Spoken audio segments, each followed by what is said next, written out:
Pasukan Rusia terus menghancurkan personel militer Ukraina di segala arah.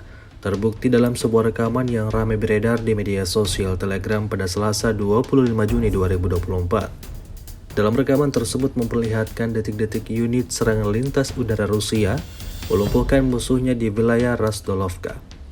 Militer Rusia yang melakukan pemantauan berhasil mendapati salah satu tentara Ukraina yang coba bersembunyi di dalam lubang persembunyiannya. Tanpa buang-buang waktu, serangan mematikan langsung dilayangkan ke titik pertahanan musuhnya. Hasilnya ledakan dahsyat terjadi di titik yang ditargetkan. Dalam waktu dekat, Rostovka akan sepenuhnya berada di bawah kendali pasukan terjun payung Rusia.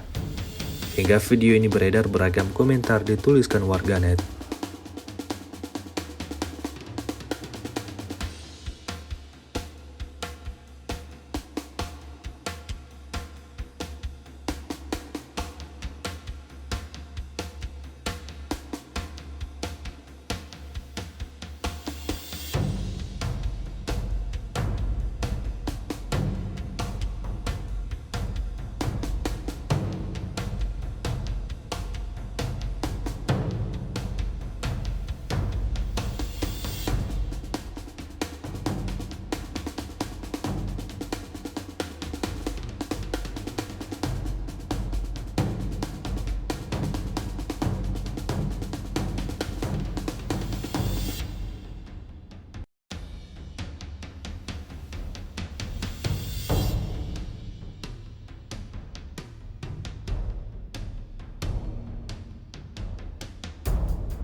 Download Tribun X sekarang, menghadirkan lokal menjadi Indonesia.